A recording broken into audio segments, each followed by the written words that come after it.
എൻ്റെ എല്ലാ ഫ്രണ്ട്സും എന്നോട് ഒരേ സ്ഥലത്ത് ചോദിക്കുന്നൊരു കാര്യമുണ്ട്, എനിക്ക് ഗെറ്റ് റെഡി വിത്ത് മീ മാത്രമേ ഉള്ളൂ. അതിനുള്ള ഉത്തരം എന്താണെന്നറിയോ? നമുക്ക് ഏറ്റവും ഇഷ്ടമുള്ള കാര്യങ്ങളാണല്ലോ ചെയ്യേണ്ടത്. സ്കിൻ ഒരുപാട് ഡാമേജ്ഡ് ആയിരുന്നു. പല കാര്യത്തിലും എൻ്റെ മെൻ്റൽ സ്ട്രെങ്ത് ഒക്കെ ഇങ്ങനെ വെച്ചിട്ടാണ് സർവൈവ് ചെയ്ത് പോയത്. ആ ഒരു വലിയൊരു ഇൽനെസ്സിനെ ഒരുപാട് സ്കിൻ ഇഷ്യൂസ് എനിക്കുണ്ട്. അപ്പോൾ അതൊക്കെ മാറി വരാൻ വേണ്ടിയിട്ട് എനിക്ക് ഫ്രീ കിട്ടുന്ന സമയം അത്രയും സ്കിൻ കെയർ ആണ് ചെയ്യുന്നത്. അപ്പോൾ ഞാൻ കുറച്ചുകൂടിയൊക്കെ കണ്ടുപിടിച്ച് എക്സ്പെരിമെൻറ്റ് ചെയ്ത് ഓരോ സാധനങ്ങളൊക്കെ ട്രൈ ചെയ്തുകൊണ്ടിരിക്കുന്നതുകൊണ്ട് തന്നെ more over I love to do makeup.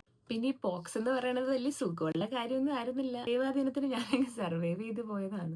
Pimple പോലും വന്നൊരു സാധാരണ പിമ്പിളായിട്ട് എനിക്ക് പോകുന്നില്ല.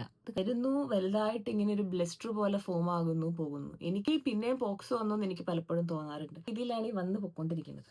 അപ്പൊ എല്ലാ ദിവസവും എത്ര തിരക്കുണ്ടെങ്കിലും ഞാൻ ചെയ്യുന്നൊരു കാര്യമുള്ള കുറച്ച് സ്റ്റെപ്പുകൾ അത് ഞാൻ കമ്പൽസറി ആയിട്ട് ചെയ്യും. ഇങ്ങനെ മേക്കപ്പ് ചെയ്യുന്ന കാര്യങ്ങളൊക്കെ ഓൺലൈനിൽ കാണിക്കാൻ പാടുണ്ടോ ഇങ്ങനെയൊക്കെ പറയുന്ന ആൾക്കാരും ഉണ്ട്. പല ഫ്രണ്ട്സും പണ്ട് വർക്ക് ചെയ്തിട്ടുള്ളവരൊക്കെ എൻ്റെ അടുത്ത് ചോദിക്കാറുണ്ട്. നമ്മൾ മനസ്സിലാക്കേണ്ട കാര്യം, ഈ വാങ്ങിച്ചു വെച്ചേക്കുന്നത് നമുക്ക് ഉപയോഗിക്കാൻ വേണ്ടിയിട്ടാണല്ലോ. ആരും ഇതൊന്നും വാങ്ങിയില്ല എന്നുണ്ടെങ്കിൽ കടക്കാർക്ക് ഇതൊക്കെ നഷ്ടമല്ലേ?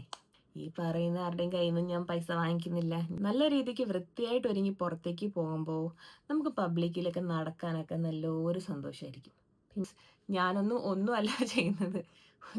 ഒരു കുഞ്ഞു സിംഗിൾ ഡ്രോപ്പ് ഓഫ് ഫൗണ്ടേഷനിലാണ് ഞാൻ എൻ്റെ മൊത്തം മേക്കപ്പും ഫിനിഷ് ചെയ്തെടുക്കാമല്ലോ. പക്ഷെ ഇതിനൊക്കെ ഒരു 10-30 സ്റ്റെപ്പിൽ കുറേ ലെയേഴ്സ് ഓഫ് ക്രീംസ് അപ്ലൈ ചെയ്ത് ചെയ്യുന്നവരുണ്ട്. വിമർശനങ്ങളാണെങ്കിലും പോസിറ്റീവ്സ് ആണെങ്കിലും വരട്ടെ, ഇഷ്ടം പോലെ വരട്ടെ, എനിക്ക് ഒരു പ്രശ്നമില്ല, വന്നുകൊണ്ടിരിക്കട്ടെ.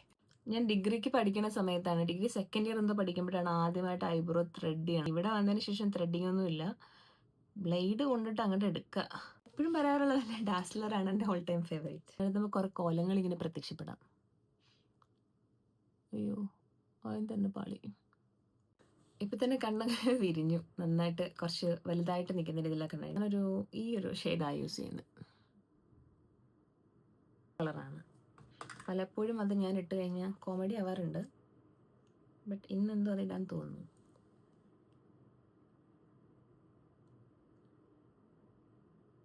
Okay, all set. ഇനി ഔട്ട്ഫിറ്റ് കംപ്ലീറ്റ്ലി ചേഞ്ചായി. സോ നമുക്കിനി മുടി കെട്ടാം. തലയിൽ തൊട്ടാൻ കഴിയത്തില്ല, അപ്പം ഇളകി കൈ വരും, പ്ലസ് തലവേദനയുണ്ട്. ഒന്ന് ചീകിയിട്ട് രണ്ടും കൂടി ഇങ്ങോട്ട് ഇട്ടാലോ? കൊള്ളാം. എന്തായാലും കെട്ടി ഒരുങ്ങിയതല്ലേ, വെറുതെ ആക്കണ്ട. ഒന്ന് പുറത്തൊക്കെ പോയി കറങ്ങി ഇടിച്ച് പയ്യെ തിരിച്ച് വീട്ടിൽ കയറാം. അപ്പോൾ അത്രയൊക്കെ ഉള്ളൂ. എല്ലാവർക്കും ടാറ്റാ ബൈ.